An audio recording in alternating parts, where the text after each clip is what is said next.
Hi everyone, and welcome back to English for You. I'm Pat. And I'm Kat. And we're reading through day 2 of our story article, The Secret Garden. Yes. And we introduced yesterday, we met Mary Lennox, and we found she's a weak, selfish, spoiled child who, at the start of the story, lived in India, which was British when this story was written. And back then, she had many servants. She never had to do anything for herself. She lived this very comfortable life, but it kind of made her a bit of a bad person. Yeah, it made her a spoiled child. But everything changes when her family, her parents, and all the servants die from cholera. And then she has to go to England to live with her uncle, Mr. Craven. And he's not exactly a caring person. He doesn't really, want to get to know her. He keeps his distance, and then he goes away on business, and she's left alone in the house. Yeah, but it is a big house, and it does have big gardens. So as Mary is exploring and finding out about this place and entertaining herself, she finds a hidden area of these gardens where no one goes. And she is very curious about this, and also about a mysterious crying sound that comes from the house. Yeah. So interesting. So maybe we're going to find out about the crying noise today. And she also makes a friend, kind of. She meets a local boy named Dickon who knows how to take care of animals and plants, and he teaches her about that. And then she shares the secret garden with him, and they take care of it together. And this makes her, a little stronger, a little more independent, more respectful. Yeah. And a better person. Yeah, she's nice to other people. She's doing something by herself. She's kind of thinking about other people's feelings. All the things she didn't do when she was in India. But now let's read on to find out what happens next. Reading The Secret Garden. One night, Mary discovers that the mysterious crying noises are being made by a boy named Colin, her uncle's neglected son. Colin is constantly sad and stays in bed because he believes he's going to die from an illness. The cousins become friends, and Mary encourages Colin to come outdoors. She shows Colin the garden, and they play together there. Over time, Colin gets stronger and livelier, and with the help of Mary and the garden, he stops believing he is sick. When Mr. Craven returns home, he's impressed to see his son so healthy. The Secret Garden's main themes include the importance of friendship, the value of outdoor activities, and the way a healthy outlook on life can affect one's health. When Mary first arrives at her uncle's house, she's a rude, selfish person. This is because she's never had a friend her own age and has never been told no. Later, Dickon, even though he's of a lower class, helps her develop empathy for others. Burnett wants to say that friendships based on equality are important for children's development. All right, so we are still wondering about this crying noise. We're immediately going to find out. Remember that word from yesterday, immediately? We're going to find out right now. One night, Mary discovers that the mysterious crying noises are being made by a boy named Colin, her uncle's neglected son. So she has a cousin in this house. Right. Okay, but he is very neglected, which is probably why he's crying. Yes. So somebody who is neglected, or something that is neglected, means it's not given enough attention, it's not cared for in the way that it should be. So let's say that if the secret garden had been neglected up till now, maybe its plants are dying or they're growing out of control because nobody's taking care of it. But when they start to care for it, it's no longer neglected. But there is also the thing where people can be neglected, especially children. Children need a lot of care, and if they don't get enough attention, or if there's nobody to kind of, socially care for them and teach them, they can be neglected. They can feel very lonely. They can be unhealthy, not get fed enough. And I think that's the case for Colin here, which is probably why he's crying all the time. So an example sentence for neglected. The neglected dog was very skinny and dirty because its owner just left it outside all the time with little food. Okay, well, what do we learn about Colin and his situation? We see in the article, Colin is constantly sad and stays in bed because he believes he's going to die from an illness. Now, we're not sure why he has that feeling, but he's just, I'm sick, I must stay in bed, I could die if I get up kind of thing going on with him. And I guess we don't mention this in the article, but since there's no mention of his mother, Mr. Craven's wife, we kind of assume that she is dead. She's not there to be taking care of him. Mr. Craven's always away, so there's nobody really to look after the boy, which is one reason why he's neglected.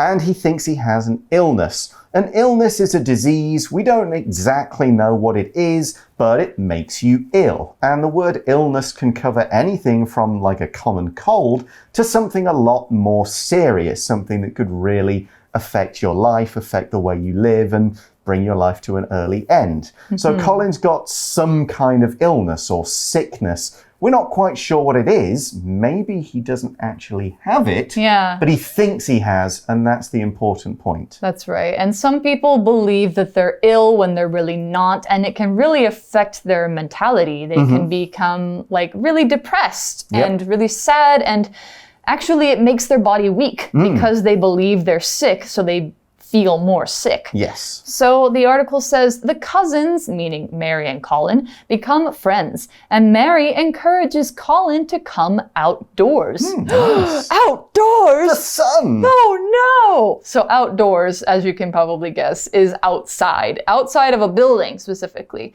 So if you say that I'm going outdoors, you can say maybe you're going to the park, or just outside in your yard, on your rooftop, something like that, to get some sunlight, to just enjoy the weather, or maybe the snow if it's snowing. So being outdoors means you are not inside a building. The opposite would be if you are in a building, you are indoors, of course. So an example sentence, Ethan spends a lot of time outdoors, doing activities like running, hiking, and cycling.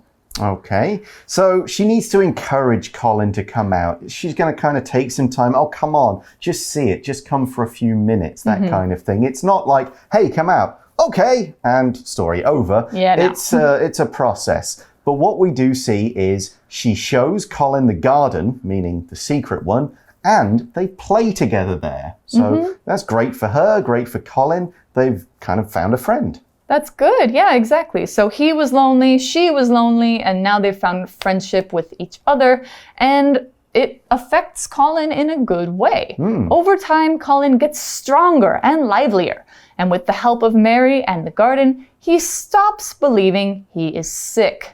So that's good. It may be that he was never sick in the first place, he just believed he was, and now that he doesn't believe he's sick, he can actually start to feel healthy. But this doesn't happen all at once, it happens over time.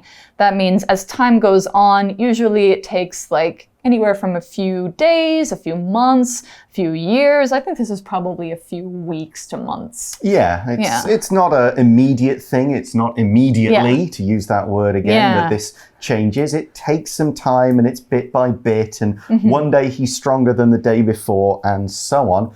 But it makes him lively.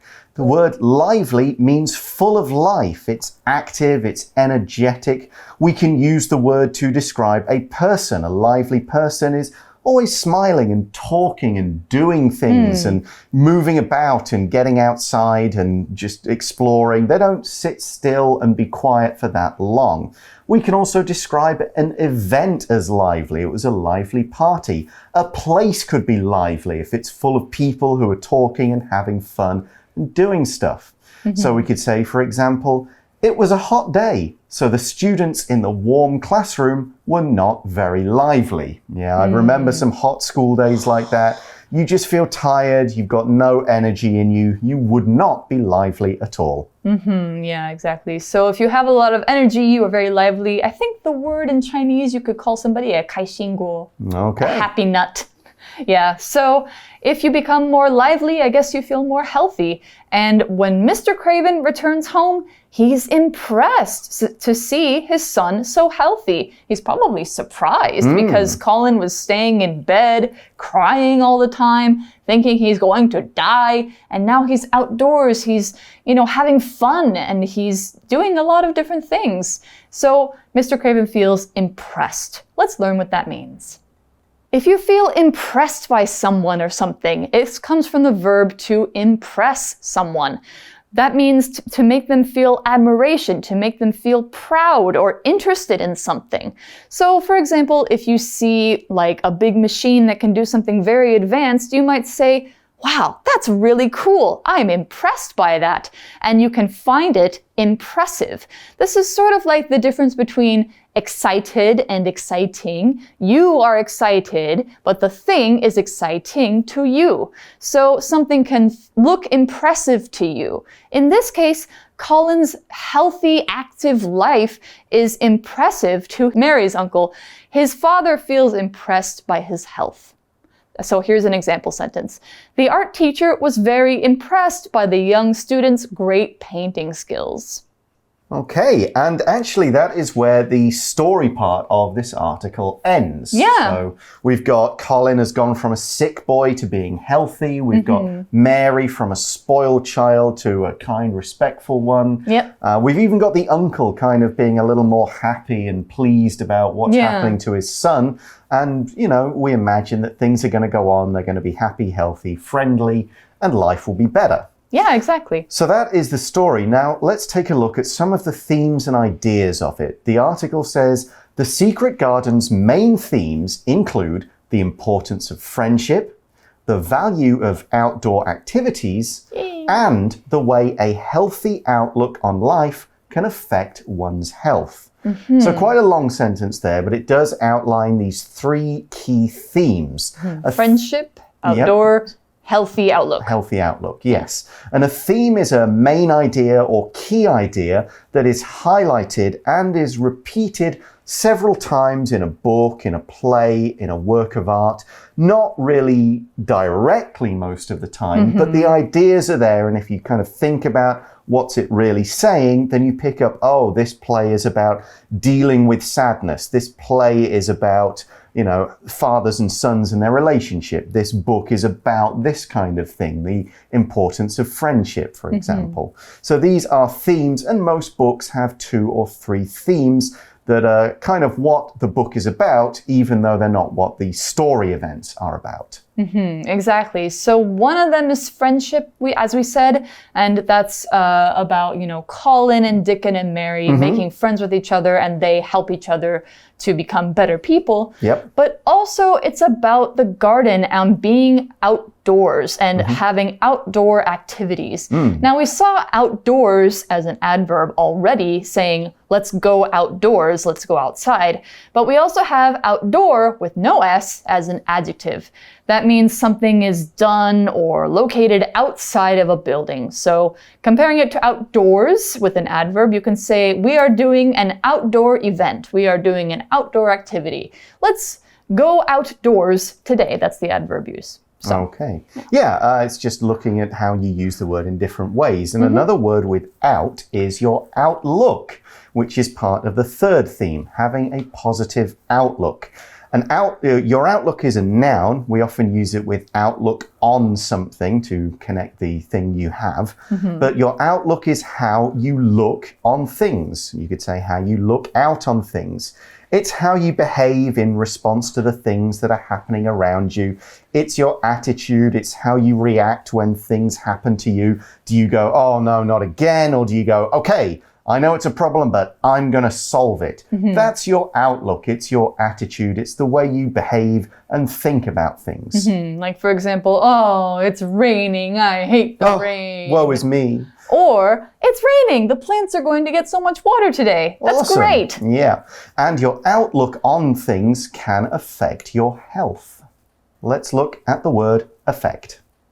The way something affects you is the way it produces an effect on you. So remember, affect and effect are two different words. People confuse them often. Even native speakers do this. Affect is a verb that means to make something change by having an effect, which is a noun on it.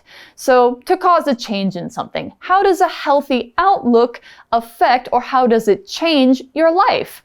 So an example sentence could be, dropping out of school can affect your life in many ways. You might find it difficult to get a good job. So that's just one of the ways that it affects your life.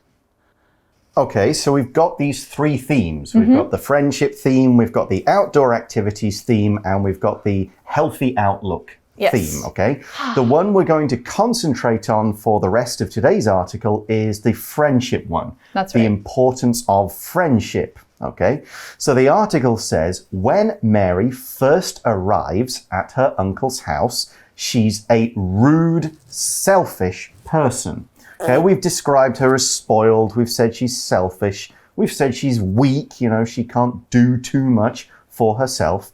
And here we say she is rude. If someone is rude, they are not polite. They're impolite. They don't care about other people's feelings. They don't show respect to them. In fact, they may often say things or do things deliberately to offend them and make them feel upset.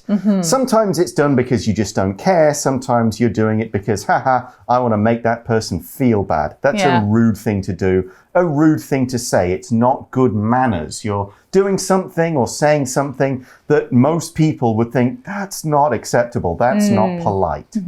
For example, the rude waiter told the customer that if she didn't like the food, she could leave. I feel like some places would be okay with that and most places would not.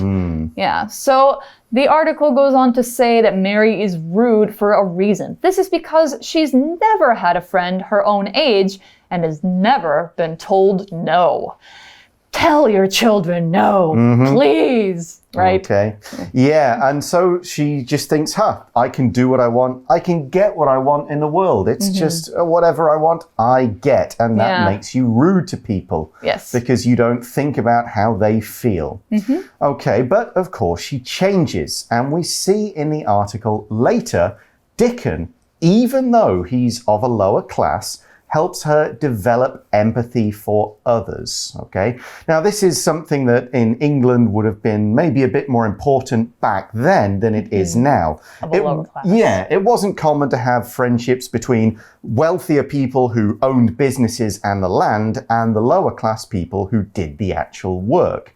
But Dickon is one of these lower class people. We wouldn't really say that these days, but they become friends even though they're of different classes. And we're going to look at that connecting phrase there, even though, in today's language in focus. So when you add the words if or though to even, we can use the phrase even if or even though to connect clauses and ideas. And we do this to emphasize that maybe something's unusual, or we can do it to say that a particular situation still applies even in unusual circumstances. For example, even though it rained a lot, I still went for my morning jog in the park. You might be surprised. You might think, oh, it's raining. I'm not going for a jog. But no, I went for the jog. It didn't matter to me that it was raining. Here's another one. Andy got a good grade on the exam, even though it was hard. So yeah, difficult exam. You might expect him to fail, but he got a good grade. Now, if you use if instead of though here, then this emphasizes that the condition may or not be true. It may or may not happen. For example, I will come to your party even if none of my friends can make it. So we're saying, yes, maybe my friends will come. Maybe they won't come. But no matter which one happens, I will still come. So this is what we're using even if or even though to show. So what we're saying in the sentence is Mary and Dickon are from different social classes, but this doesn't matter. Even though they're different, Dickon is still able to teach her empathy. Right. Empathy is a really important skill that people can develop, and especially if you learn it as a child, it will help you later in life. Empathy is the ability to share someone else's feelings. So if Pat is feeling very sad and I have good empathy, I'll be like, oh, Pat, I'm so sorry that you're feeling sad. Oh, talk to me about it. I'm here to listen to you. I'm here to share your pain. And it's different from sympathy. Sympathy is feeling sorry for somebody, but empathy is sharing feelings. Okay. So why is this an important theme, and why do we use the character of Dickon to kind of show it? Good well, question. The answer is Burnett, who is the writer. Burnett wants to say that friendships based on equality are important for children's development, okay? Mary and Dickon are not of the same social class, so if she was like she was before, she'd always be saying, you, boy, do this for me. Yeah. That's not a friendship. They're not equal. So we've got to make them equal in order for children to develop and learn empathy. So the friendships must be based on equality. We'll use this phrase, be based on, to show the foundation that something is built on, the base for it. For example, you kind of have a friendship that's based on trust. Yes. We know what each other is going to do. I know that I can rely on him. You could have a friendship based on common experiences. We've both done this. We've both been there. We connect in that way. You could have a friendship based on common interests. We both really like this thing. We both enjoy doing this thing. And so we became friends. But friendship should also be based on respect and equality. Yeah, exactly. So equality, as you sort of talked about, is that, you know, Mary and Dickon, they may have been in different classes, but she didn't treat him like he was lower than her, and he didn't treat her like she was higher than him. They were equal. They showed equality. That means they have the same rights, the same social status, the same level of respect for each other. So people who treat each other with equality don't say, I'm better than you or I'm worse than you. They say, we are the same, we deserve the same respect, the same kind of rights. So that's the end of our article for today. As we said, we've covered one theme, which is friendship, based on equality, based on empathy. We have 2 more themes in day 3, but since that's the end of day 2, we're going to go to our For You chat. For You chat. All right, so since we talked about friendship today, our For You chat is about that too. Who was one of your closest friends when you were a child? Are you still friends? I had a bunch of different friends who I was close to at different times. You kind of are close to someone, and then for some reason you get close to somebody else or whatever, and you just kind of change. I was pretty close friends with a lad called Ian. We had a lot of similar interests at the time. Are we still friends? No. We drift apart as people do. We went to different schools at one point and then different universities, and now I'm out here.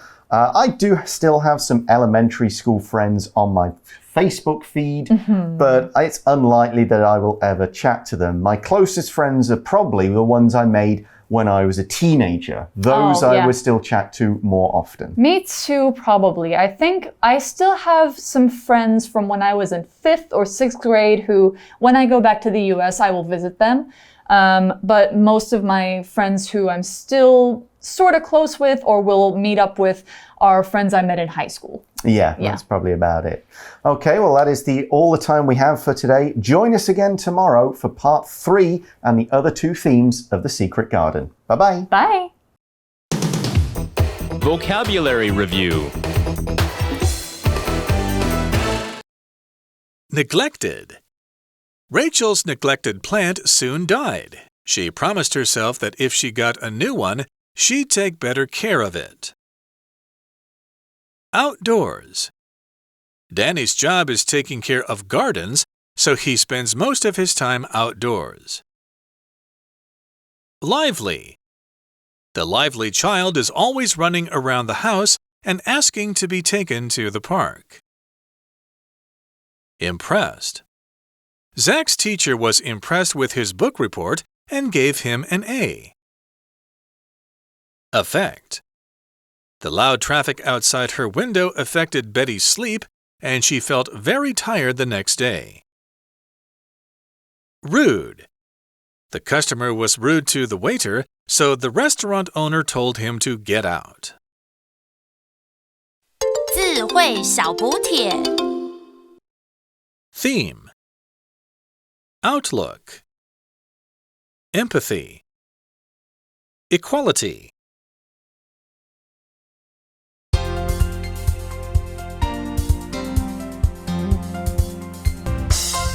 以上节目是由活用空中美语制作，活用空中美语杂志，请洽询全国各大书店。